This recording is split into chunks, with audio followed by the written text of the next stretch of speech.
Thank you, Goddess Rivera, and thank you to the King Center, as usual, for this wonderful opportunity once a year.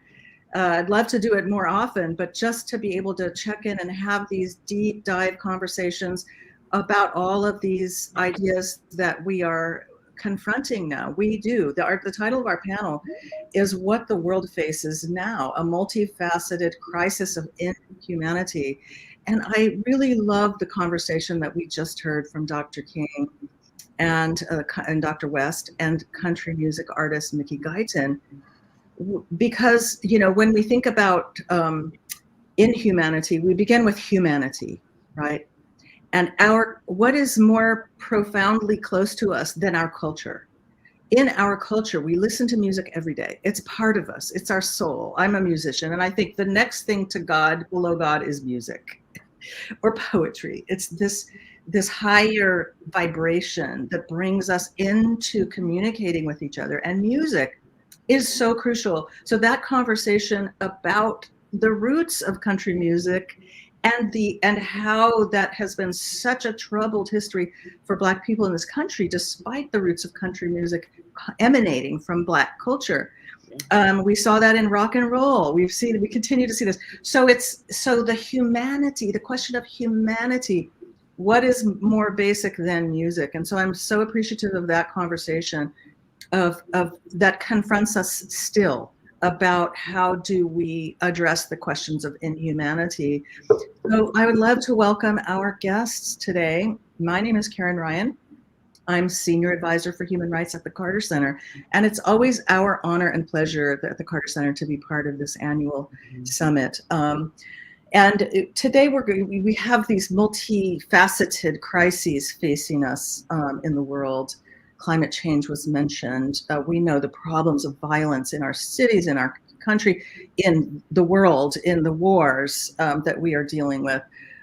So now, you know, with this understanding, we need to talk about this shift. It starts with me. How do I, as an individual, contribute to nonviolence, to making that key shift to move away from violence in our thinking and in our actions, and to really explore what the world faces now. So let me please introduce our wonderful panelists.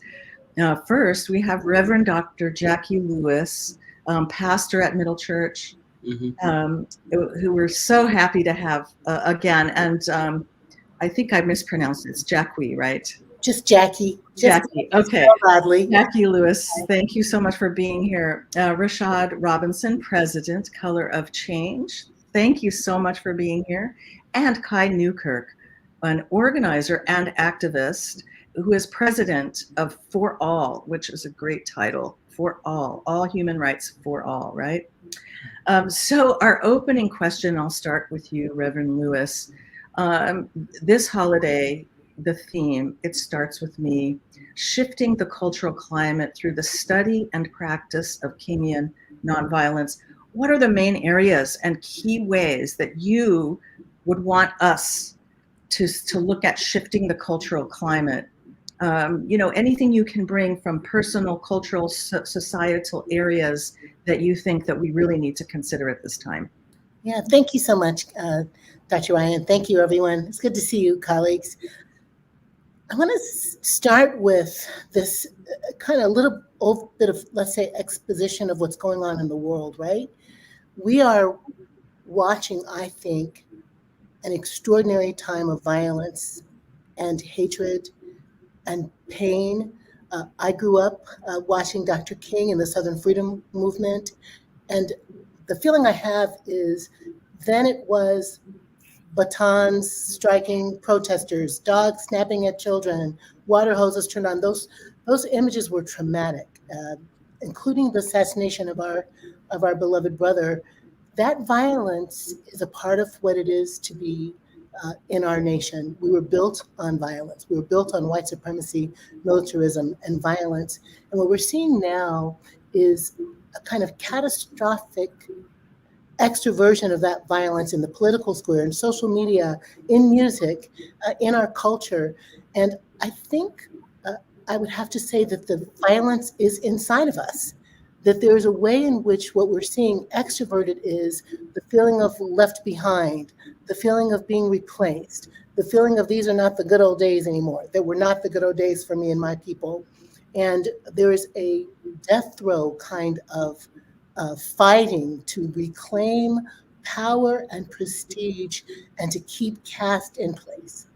What I'd like to see a shift in our culture is that we get to the place where we understand that we are inextricably connected one to the other, that we cannot survive and thrive unless we do it together. I'm talking about Ubuntu, and I know we're going to get to that in another question, but this sense of you are my sister and my brother, you are my kin, your issues are my issues, and that shift does start inside. Not fear, but fierce love. Not competition, but collaboration. Not zero sum, but there's enough for all of us. Mm-hmm. Not scarcity, but abundance. Those are shifts that happen inside us, the way we raise our children, the stories we tell, the conversations we have, the media we consume that make us think we're not an island unto ourselves, but that we are each other's people. And the only way we're going to get to the tomorrow we dream of, for me, is for that internal shift to happen where I have radical empathy for you because I understand your stuff and my stuff are the same. Well, thank you for that. The radical empathy is, and you raised this question about the what's happening culturally and politically in this country and the fear. There's this fear in the air. And I think that one of the most difficult things to overcome in political life and in social life is fear, because fear actually works in politics, unfortunately. When you stoke fear, you kind of get people to go into that posture of violence. So that's a great point. And how do we move out? How do we bring people out of that space of fear? Rashad Robinson, talk to us. What do you think? What are the key challenges that we face, and how do we do that? First of all, thank you. Thank you for having me. Thank you for bringing this discussion forward. Dr. King, Dr. West, my dear sister, Reverend Lewis, my brother, Kai. It's good to see both of you again. And I really want to really pick up where I believe sort of Reverend Lewis sort of, so eloquently brought us to, into this sort of conversation around empathy, this conversation around compassion, this conversation around sort of how at an individual level do we sort of manifest and become something different and something better, and really translate that to the work that I do at Color of Change, which is how do we make our systems more empathetic? How do we make our systems more compassionate? How do we fight for an empathetic and compassionate justice system, healthcare system, voting and democracy system? How do we ensure at the heart that these systems actually produce and advance and are force multipliers for the type of things that we want to see in our society? And none of that happens without participation and people power, without people coming together collectively. And I think so much of the story of Dr. King's success and legacy and the brilliant frameworks that he has left us to continue to build upon and to continue to study are all about how do we translate energy and into action. How do we translate collective will into the ability to move strategic action? And that is in so many ways how I think about where we are at in this moment. And where we are in this moment, and you may hear me say this a couple of times throughout this discussion, is that as we think about winning a world with less violence, as we think about eliminating harm and injustice, we do have to deal with the incentive structures that animate and create a world in which injustice and inequality is profitable, where healthcare systems are profitable when and folks behind them are rewarded when there is more pain and more harm, that there is a justice system or an injustice system that produces harm and people profit. As long as racism and injustice, as long as misogyny and patriarchy, as long as all of these isms and inequalities are deeply embedded in a profit system and a profit structure, and the incentive structure drives people's behaviors and actions, we will continue to see those outcomes every single day. And so our work collectively has to be to disrupt that, to create interventions, to be able to channel the energy and passions of everyday people. And I just want to end because in so many ways, that is how my organization started, right? We started in the aftermath of a flood, which was Hurricane Katrina. And Hurricane Katrina, like so many moments, illustrated things that people already knew, right? Hurricane Katrina was a flood caused by bad decision makers that turned into a life-altering disaster by bad decision makers who had an incentive structure to make certain types of actions every single day. And Black people were literally on their roofs begging for the government to do something and left to die. And those moments, right, do illustrate things that people already know: geographic segregation, generational poverty, the impacts of decisions that have been made about our climate, about all sorts of systems. But at the heart of it, no one was nervous about disappointing Black people. And one of the things I have learned so much from the work of Dr. King, from the work of those that stood beside him and fought alongside him, was the work to force those in power to be nervous about disappointing your community. And if those in power are not nervous about disappointing your community, it doesn't matter what kind of research report that you have that illustrates all the facts and figures. It doesn't matter what kind of app you have. We can't code our way out of 400 years of oppression. It doesn't matter what we do in the courts if we don't have power. And so at the heart of where I see us going today, it is the collective work to build the type of power that changes rules. Okay, there you go. Is the levers of power, right? It's it reminds me of that crucial moment when President Johnson said, "No way, Voting Rights Act." So, there's no way we can deliver that now. And Dr. King said, "You know what? I'm going to make you do it." And that changed, to have the president tell you, "Get out of the way, stop it, I'm not doing this," and then to persist. That was a lesson for us that we must persist when it comes to those shifts in incentives and law and in policy that we need. So thank you, Batsiba. We'll get to your question. Let's get to this first round of our panelists. And I'd love to hear now from Kai Newkirk, the founder of For All. Building on this, what do you see as the key aspects or the key areas that we really need to focus on in these intersecting crises? First of all, thank you. It's an honor to be with y'all. I'm sick with COVID, so if I don't sound quite right, that's why. But this is such an important conversation and such an honor to be part of it. I wasn't going to miss it.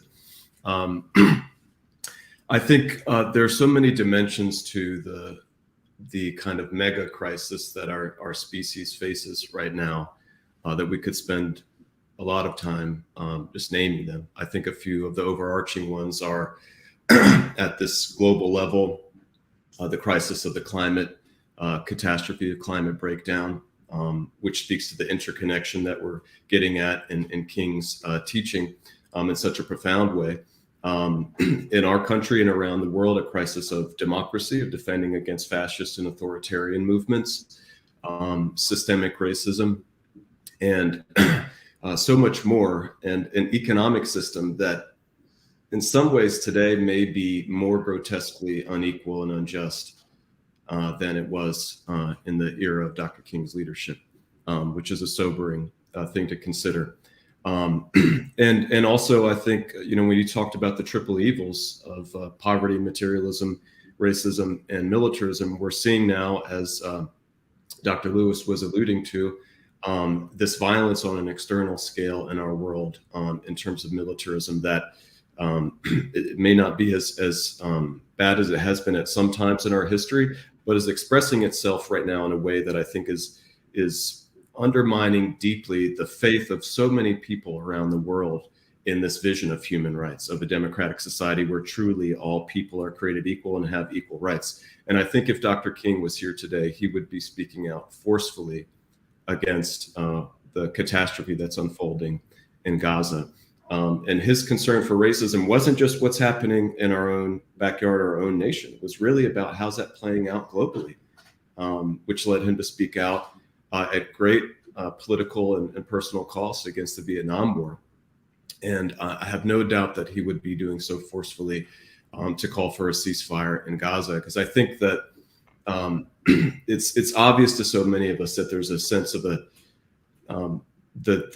dangerous and deadly double standards, the dehumanization that are at the heart of how the system of white supremacy was developed in our country through slavery, genocide of indigenous people, in which our brothers and sisters, our siblings, that we share more in common with each other in our DNA across each other than within races, it is said, and where we can feel it in our heart. We know we're connected at a level, I think, that can never be totally denied. And yet we lived in relation to each other in a way that completely denied the humanity of those who are deeply intertwined with ourselves at every level, and in these brutal ways that destroy the souls of those who carry out that brutality. And I think that we see that on display in what's happening in Gaza, that there's no doubt that what happened on October 7th was horrible and amounted to war crimes, and was deeply dehumanizing, and expressed this core problem of evil and human affairs in the same way. But the response to it, there's no way to justify the kind of collective punishment and suffering that's being carried out. And I think we have to really ask ourselves, could that be possible? Would that be possible if those people looked differently, had a different faith, right? Are we really applying this vision of human rights and democracy equally, right? That it's universal. It's rooted in this universal, unconditional, compassionate love that we have to cultivate and nourish and nurture in ourselves in spiritual practice and expressed in action. And as Rashad was getting to, in our systems and our laws, and our policies. And when the most powerful nation in the world is perceived right now as deeply and profoundly hypocritical in terms of human rights, it undermines the pursuit of that for all of us. And so I think we're at a time where we're still fighting to do what Dr. King was trying to bring about, which is to make this nation actually true to its word at home and abroad. And I'll close with this, that I think there's a parallel that we need to wrestle with from King's time and ours as well, which between LBJ and Biden, right? We saw tremendous progress made between 1960 and 65, and including after the 64 landslide election for LBJ, Civil Rights Act, Voting Rights Act, healthcare, immigration, the Great Society programs. And yet that whole coalition that made that possible, that brought people together across race and faith in different parts of the country, and the policy agenda that it was putting forward that was making a great difference in people's lives, was deeply undermined and fractured really by LBJ's support for the Vietnam War and his refusal to listen to, I think, to the courage of his conscience and say no.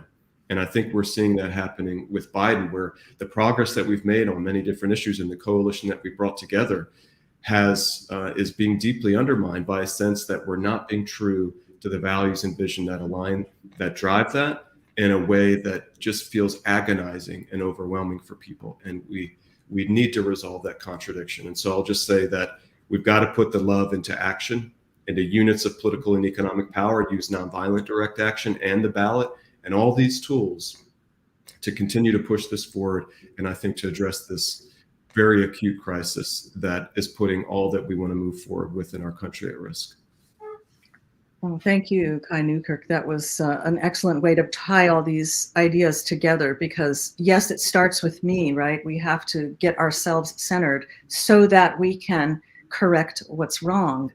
And, you know, when Dr. King, you know, toward the end of his life, drew these ideas together the triple evils of racism, poverty, and militarism, we can see that at work. I mean, it's really prophetic, the concept, because you see exactly as you just outlined, that all the programs of social uplift were derailed by the war in Vietnam. And in his Vietnam speech, where he says this incredible quote that just rings in my mind all the time, is any nation that devotes more resources to militarism than it does to programs of social uplift is approaching spiritual doom. Mm. And this is just, I get chills when I hear those words, because we are, for these last 55 years since someone took him from us, we have been grappling with exactly this conundrum: is how do we balance these things?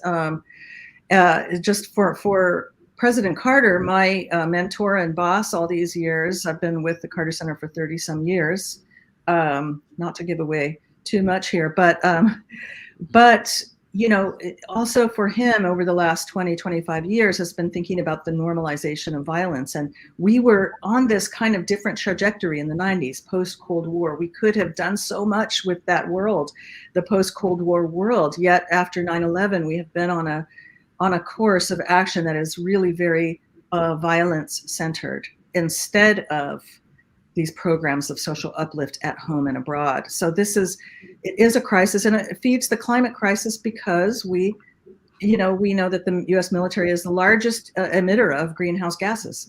So these crises are definitely interconnected. And so, Dr. King said to us, I love this quote. I want to bring us back into a deeper conversation here about these intersections. He said, in a real sense, all life is interrelated.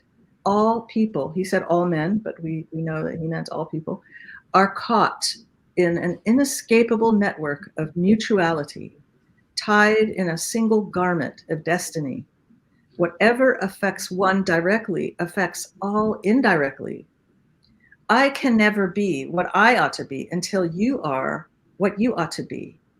And you can never be what you ought to be until I am what I ought to be. This is the interrelated structure of reality. What if we really absorb that? And when we think about the policies and Rashad's levers of power and policies, Reverend Lewis, talk to us about that. Like, how do we go into that concept of Ubuntu? Because you are, I am. This is a beautiful opportunity for us to really, because we are in a crisis. Oh my goodness, a hot mess. Yes. And I'm in a really sunny place, and I don't want to stand up and change the shade, so forgive me for. No, you look great. You look great. No worries. Right. This is my work. This is my book, Fierce Love. This is my research. I've shared with Dr. King that I'm in ministry because of her dad. I'm called in because of this concept of this love that crosses all the borders, this sacrificial, redemptive, world-healing love that is about our human structure. I believe King's quote, that beautiful quote, and Gandhi's work and Howard Thurman, the basis of so much Fannie Lou Hamer, is this Ubuntu, Umuntu and Ubuntu and Gabantu. A human is a human through other humans in Zulu. I see you, I exist. You see me into existence. My humanity isn't human without other humans. This is everything. It's the basis of all of the world's major religions. And to be honest, the powers and the principalities and the systems, to pick up where Rashad and Kai are, understand this. And they seek to dismantle those connections. In the very first place where the indentured servants, if you will, and the African slaves, enslaved people were at once working on the field together and decided, hey, this doesn't really work. The principles, the powers, the principalities understood how to disrupt that connection, how to make the Black one stand out, the one who couldn't pass, right, from the white one, to pit their interests against one another, to create a sense of scarcity in the economy, Rashad, right? So that we don't want to organize together. We want to step on top of each other to make it, because the powers and principalities understand that that's how to isolate us, to make us tribal. The answer to that question is we are each other's tribe. In my book, I talk about how do you increase your tribe. I am Gazan. I am in Sudan, right? I am in Congo. I am in Appalachia. My people are all the people changes my politic, changes my process, changes the way I go to the polls, changes what I think about if I think about the child who still doesn't have clean water in Flint, Michigan, and I'm thirsty, that changes the way I behave in the world. If I think about a senior who can't pay their bills, that changes the way I go to the polls. It changes the way I think about policies. When I think about a child who doesn't have enough books to read, that changes the way I act in my own school board.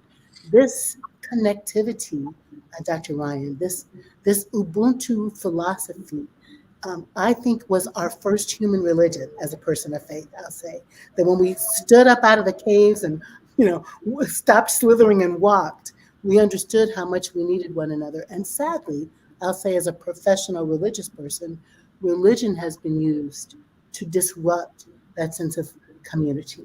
Religion has been used to idolize white supremacy. Religion has been used to idolize Christianity over Islam. Religion has been used to break the ties that bind us, even though religion means to bind us. So I'm preaching always in our multi-everything community of faith, in the conferences that we do, we've got to get back to love. We've got to have the strength to love. Where do we go from here? We only go from here with the kind of love that King was espousing, that made poor people's issues all of our issues, that made women's issues all of our issues, that made poor people's issues all of our issues, that makes anti-Semitism and anti-Islamic our issue. It has to be my issue. Because it's yours is the way we get to the tomorrow that we're dreaming of. Clean air, clean water, children with enough, old folks with enough, an earth that works, a planet full of grace and peace and love. And peace and love. And boy, do we need that now, is connecting that idea to actually what we are doing. And I'm coming back to Rashad Robinson with this question, because you raised with us the idea of the levers of power. But these are influenced by what the constituents know, what the constituents are exposed to. We know that as you said, we are flooded with violent rhetoric and violence and ignorance, actually, to what's going on in Israel and Palestine. We have learned that the Israeli public is actually very uninformed, and having worked in the region for 30 years myself, you know that when you're comfortable in any society, and your children go to school and everything's cool, you're having a good life, it's very difficult for you to think about the problems that are there. And that's true in the United States as well. If your life is good, you're not thinking about the violence in the city that doesn't affect you, or the poor schools, or et cetera. So this is a common problem of how we are exposed. What are we exposed to, and where do we get our information from? And so how do we live that Ubuntu if we don't know what's going on? Rashad Robinson, how do we get the word out? How do we tell us any stories y'all have about what's working? How do we get the word out about what's really happening? Because we have to tell people what's happening, right? We can't be Pollyanna, like head in the clouds. We have to tell people what's really real and happening, and then get the action going. In so many ways, that's the work that we do every day at Color of Change, which is to try to translate these moments and these issues and these crises into places for people to come together to take strategic action. we operate from a very deep understanding and framework that people don't experience issues, we experience life.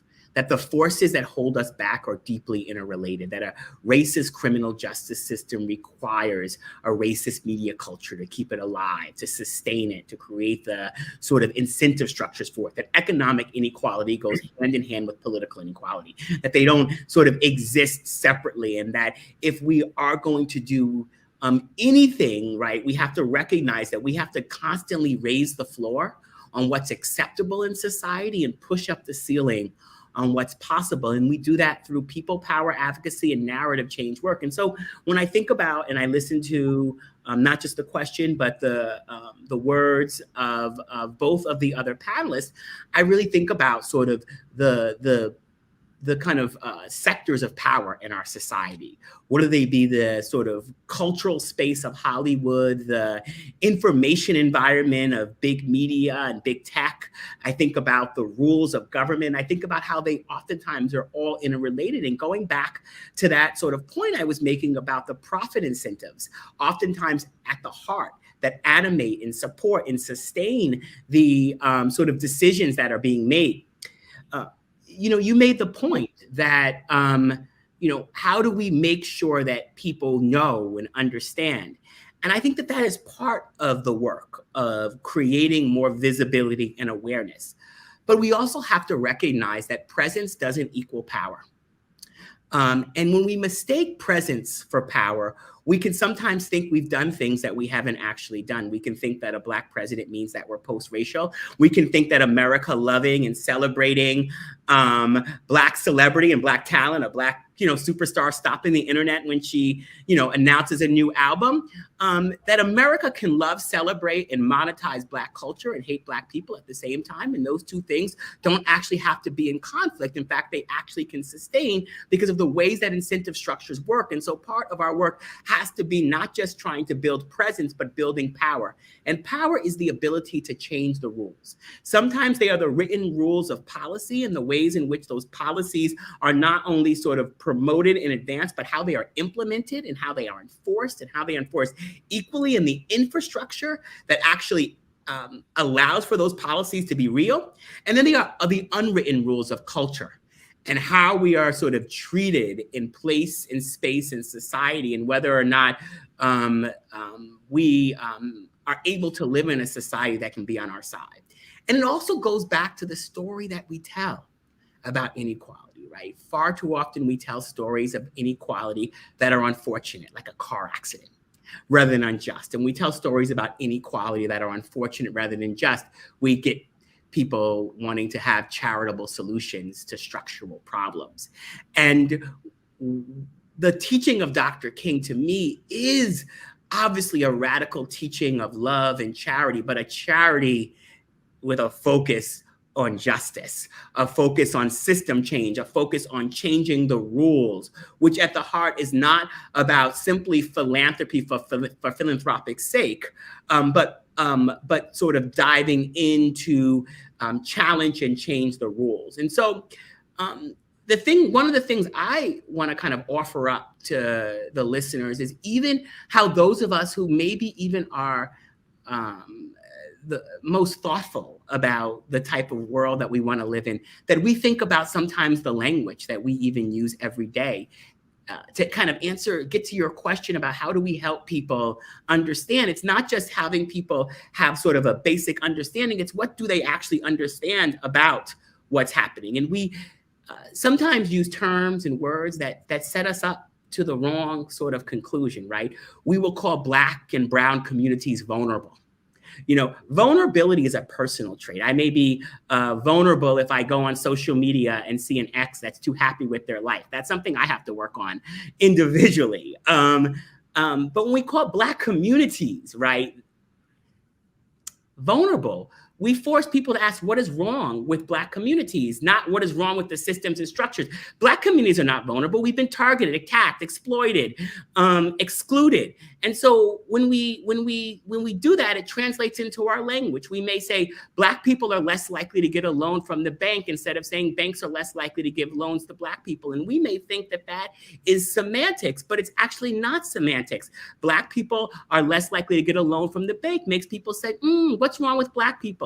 Maybe they need more financial literacy to deal with institutions that have targeted, exploited, redlined, excluded them from the very beginning. Instead of saying what is actually wrong with the banks, instead of saying we actually need structural change with the banks. And so how we engage and how we focus and how we move that energy to get our sort of selves to the type of structural and systemic change that's actually necessary, that adds up. And the thing that I will say, because racial justice is under deep attack.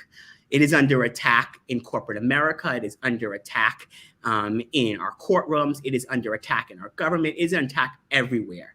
And racial justice is under attack because of the powerful success that racial justice has had in opening up and breaking through so many barriers that we have seen, right?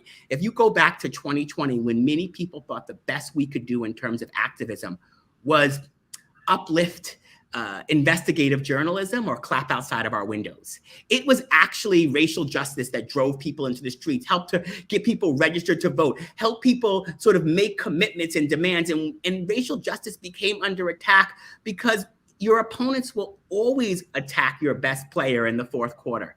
Your opponents will always go after your sort of superpower to eliminate it. And we have to keep showing up for racial justice like it is our star player, like it is our force multiplier, like it is our superpower if we actually want to win. Because racial justice isn't just the most powerful force we have to motivate, engage, and advance, bring people together around something bigger. Racial justice is also one of our best evaluative tools. Our best evaluative tools to actually look at what we've won along the way and to determine, was it at the level and was it at the strength and the power necessary to basically get the things that we actually want in society. And so at Color of Change, whether it's we're working to fight to change what's happening in prosecutor offices, whether we're holding big tech accountable and trying to change both the written and unwritten rules of how they operate and the monopolistic power that allows for mis and disinformation to not just travel, but for it to be profitable, whether it's we're dealing with sort of all the ways in which these book bans and these attacks on Black history are a deeper level attack on basically our ability to move forward. Because when people learn about redlining, they're more likely to want to dismantle the sort of thinking and ideas and rules that animate it. And that goes for all these type of injustices. Right. And part of what I'll just say is that our work, when we think about channeling presence and visibility into power, is building that infrastructure that allows us to change the rules, the force multiplying strength that allows us to win on the things that we want to win and tell the story that allows us to actually win more down the road. Well, you gave us a long to-do list there. It's beautiful. Thank you for helping us. Kai Newkirk, help us out here with some ideas. How do we do that? These are all very challenging. Participating in changing the language, the mental framing. We know that like patriarchy, I have a friend who said patriarchy dies ugly, post Me Too, patriarchy dies ugly. White supremacy dies ugly. And so it's with that backlash that Rashad was just talking about, we are definitely seeing. So what do we do? How do we grab this moment again, post 2020 and say, no, we're not done. We have much to do. Show us the way. Kai Newkirk, and we'll keep this going for a few more minutes before we wrap up. Well, I think that the tools that Dr. King pointed us towards are still trustworthy, are still powerful. And I think we can boil that down to the ballot and to nonviolent direct action and to people power that both Dr. Lewis and Rashad have spoken to. And I think those a lot of the biggest victories that we've had in recent years have been rooted in both of those. I was, and yet, even though for me, I'm convinced that we have the tools that we need, and we have the methods that we need, and the legacies and traditions that we can draw on. Most importantly to me, Dr. King's give us what we need, but it's still so hard. You know, I was reading the injustice is deeply entrenched, and as Dr. Lewis was pointing out, all of these poisons, they're in us too. You know, and that helps us with the empathy, not to other people, to say, hey, I'm grappling with these things too. We all are. And that I was reading the Testament of Hope essay last night, and Dr. King was saying that, well, the first thing we can really work on here is racist policing, right? That would be a really good place to start, you know? And so reading that now, again, is very sobering as we see what we continue to struggle with. And I think that a lot of it has to do with, as he was getting at in the Poor People's Campaign, the inextricably intertwined relationship of racial injustice and economic injustice, of materialism, poverty, and capitalism, right? And that when he was saying, hey, these victories that we've gotten so far, they came cheap a little bit, right? That the society didn't have to undergo what he called the radical reconstruction that's necessary in order to desegregate lunch counters, right? Or to offer or to try to enforce voting rights, right? But if we want to do something about poverty, if we want to really shift the racial redistribution of wealth in this country, then it means a deep shift in the economic structure.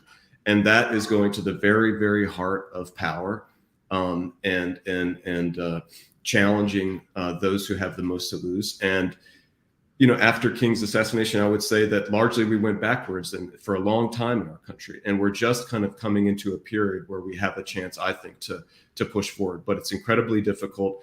And I think that we've got to use these tools with a greater boldness and a greater commitment.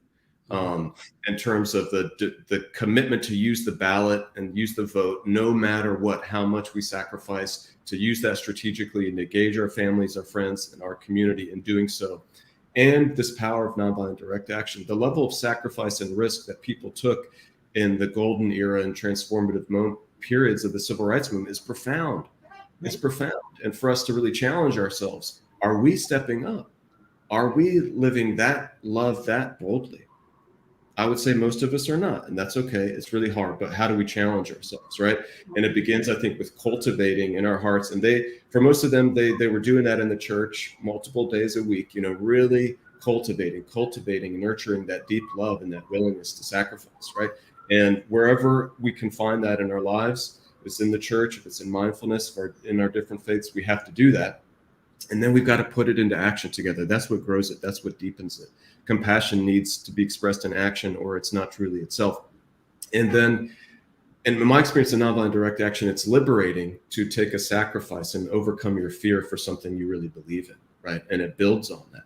And we still see successes from that today. And so I think that path is one that I trust in and believe in, that it can lead us still to the promised land. But it's very, very difficult. And I think we have to reckon with ourselves at a deep level spiritually and in our movement. Are we really there, right? Are we really practicing and cultivating the love that Dr. King talked about for ourselves, for each other, for our opponents? Is that what people think when they look at movements that we're part of? Is that we even love our enemies or our opponents, and that we are trying to create a society that has a space for them? A lot of times, yes. Sometimes I would say no, because these things are in us too, right? And then, because that's the leadership we have to hold out, that people look at our movements and say, hey, there's a North Star. They're pointing us. That's mature leadership that has a real vision in which all of us truly can thrive together, that wants to make this brotherhood, sisterhood, national family thing, global family thing a reality. And then to put that into action. I think obviously this election this year is critical for our nation and the planet. Turning out a historic vote to defend democracy and to uplift these values is critical. And I think, as Rashad pointed to, the movement of people in the streets is one of the things that can really generate the momentum and sense of possibility. And when we do that deeply grounded in love and nonviolence and the strategic thinking that Dr. King had, then we can still move mountains.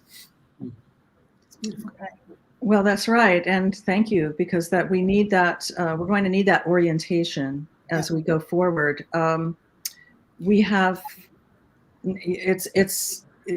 what you just said made me think of something that, we have to hold on to some hope about the way forward. And even in this crisis, let's say in Israel and Gaza, you see this core of people, is both Israeli, Jewish and Arab Israelis inside Israel coming together to say, we have to live together. It's a small, but you could feel there's some energy behind this. Isn't that the only way we're going to do this? We're going to have to look at our common humanity. And sometimes great crisis brings us to that moment. I think we're there here in this country as well, that we have to, we just have to resist the temptation to demonize people and to draw people towards that love. But love in the public square is also justice. So finding a way to work for justice. You mentioned universal human rights. Can we think, as a person coming from the human rights world, human rights is a useful framework because it says I see and you have a spiritual and then social construct. The spiritual is you have to see someone as yourself. Then you have to act that way, right? So if we take an idea of human rights, it means right to housing, right to adequate standard of living is equal to the right to vote. Yeah.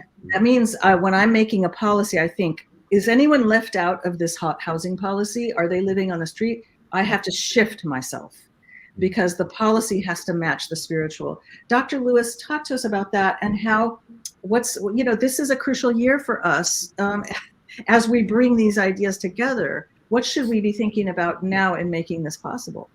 Thank you for that. And gosh, I'm so glad for this conversation, y'all. I'm excited and motivated. I want to tell a couple quick stories because people remember stories. What do we need to do? What's the hope? How we pull this together? What happened? So horrible that Trayvon Martin was killed.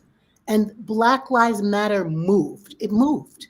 The catastrophe, the violence, the horror of that moved people into the streets to do nonviolent protests, to connect young white folks out marching led by Black folks.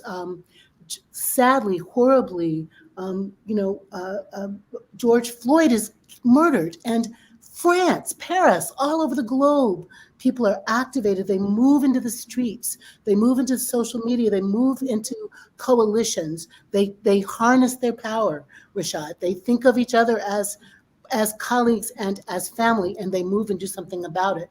This horror of October 7th that has led to this horror in Gaza has people in the streets.